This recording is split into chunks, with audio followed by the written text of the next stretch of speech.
Hello friends, and welcome back to the very last video of the 7-day project challenge. So I decided to do something I've never done again today because I thought that was pretty cool yesterday that I did a project that I've never done before. I was a little out of my element, so I got challenged by the 7-day challenge as well. So another popular thing that people are doing with the shadow boxes is they're filling them with paper flowers. I've seen videos on it, I've seen listings on Etsy, ads on Pinterest, and honestly, I was like, oh, there's not a whole lot to that. I'm not really into flowers. I'm good. But after talking with my cousin this morning, she likes flowers. I asked her, hey, if I do this and send it to you, will you be cool with that? She's like, of course. So 7-day project challenge is going to be making paper flowers to fill a shadow box. So if you want to see how well I do with this, keep watching. Alright, so in Design Space, the first thing I did was look for a spiral flower. I ended up going with this little soft kind of arched flower shape, and I wanted to do 2 different sizes. So I did end up making one 5 inches wide and the other one 7 inches wide. Now I also wanted to use 3 different colors. So I ended up making the first set like a light yellow. Then I just duplicated the set to make it a brighter yellow and then duplicated it again to make an orangish kind of yellow color. Once I got all my flowers colored the way I wanted, I added a square and made it 8 inches wide by 8 inches tall, so that would be able to cover the backing of my frame.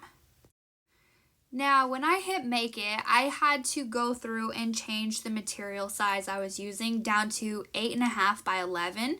That is the only size of cardstock I had in these colors, and I did not want to take a chance of missing it later, so I went through and just changed all of them right off the bat. Now, I did try a couple different cut settings for these flowers, but the one that I found worked best was the cardstock for intricate cuts. So I just browsed materials and searched cardstock, and it was the very first one on my list. That one worked best for me. Alright, so materials. I have an 8x8 shadow box that I got from Michaels. I have 3 different colors of yellow for my flowers, and then a piece of black cardstock for the background. And I'm just going to be using a hot glue gun to glue the flowers together. So I'm going to go ahead and cut my back layer out of the black and then start cutting all of the lovely little flowers to see if I can twist them and make them pretty.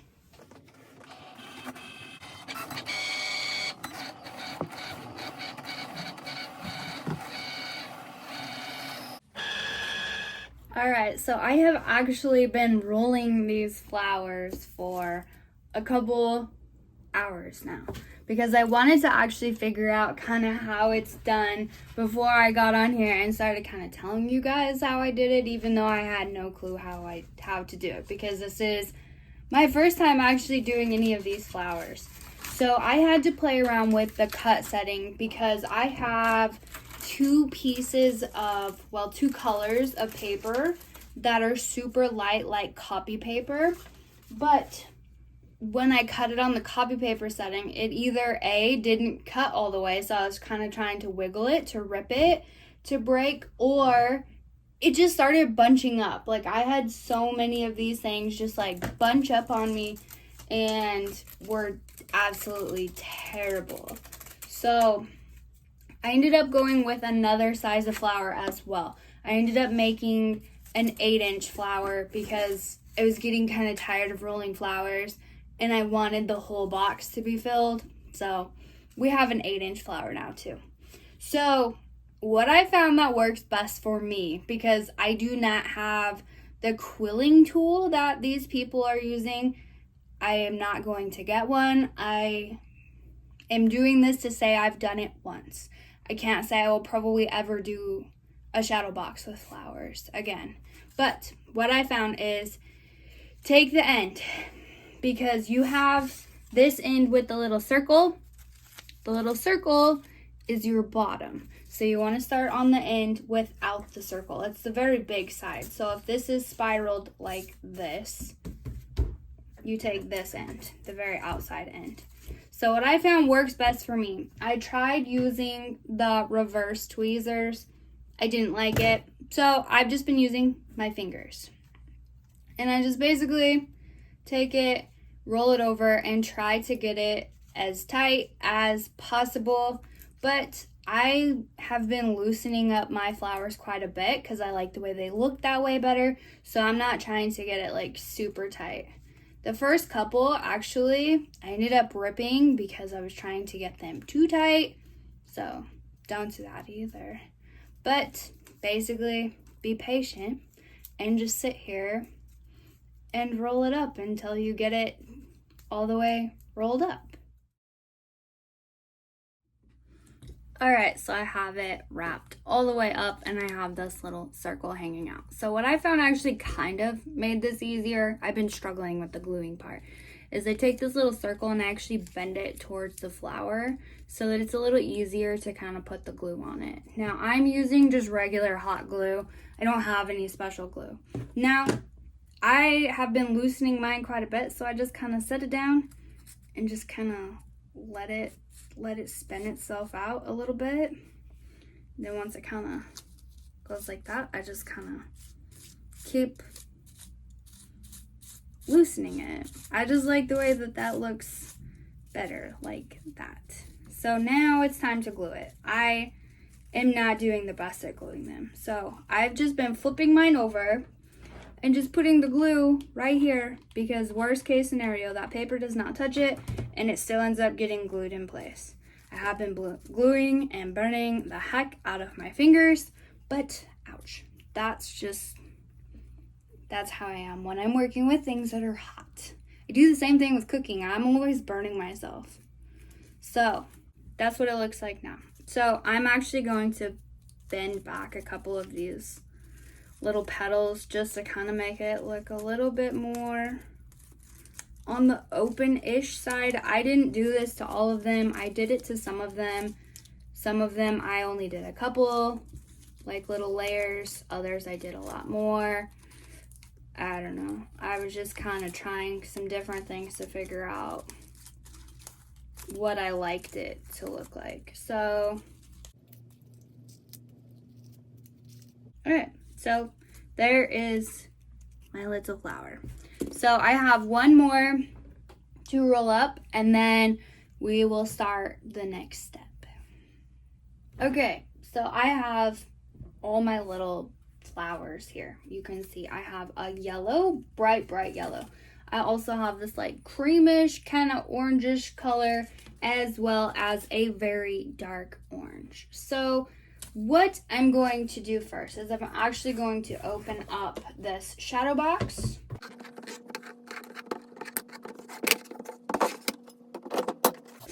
And I'm going to keep out my little spacer as well as the backing for it. So that is the top. And what I'm going to do is, first thing is I'm going to glue my back layer down to the frame backing.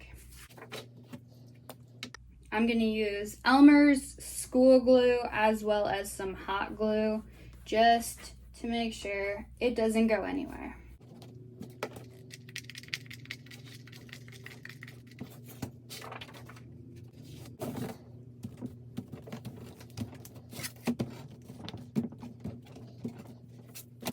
Alright, now that is glued down, I'm going to take this little frame and just kind of use it as a guide so I know how many flowers can go in there so that they fit in the shadow box when I put it back in the frame.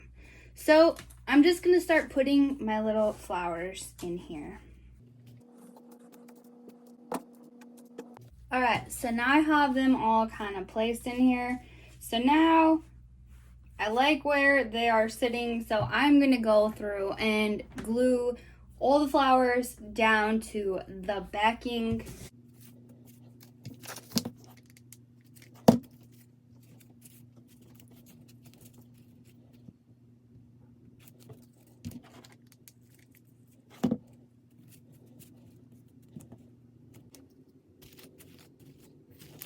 Alright, so now I have them all glued down, but because I used hot glue, I have little cobwebs everywhere. So I'm just gonna go through and start trying to pick off all these little cobwebs so you can't see them or there aren't any.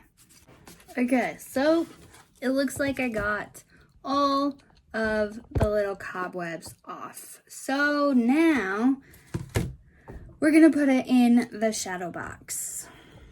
I tell you, I did not think this was as difficult as it was. Like, I can say I am super impressed by the ladies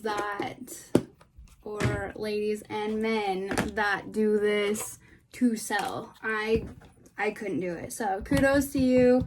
This is one project that I don't know. I guess it doesn't tickle my fancy. It's just not what I'm meant to do. So that is perfectly okay with me. Okay, so I'm gonna put these down in here, and they are gonna get smushed just a little bit, I'm sure.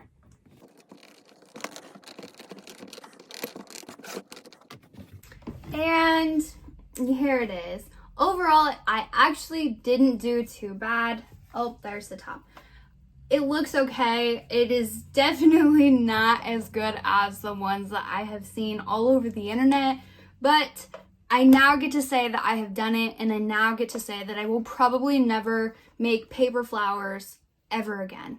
So you can put a vinyl decal on the outside glass just to add a little bit more decorations.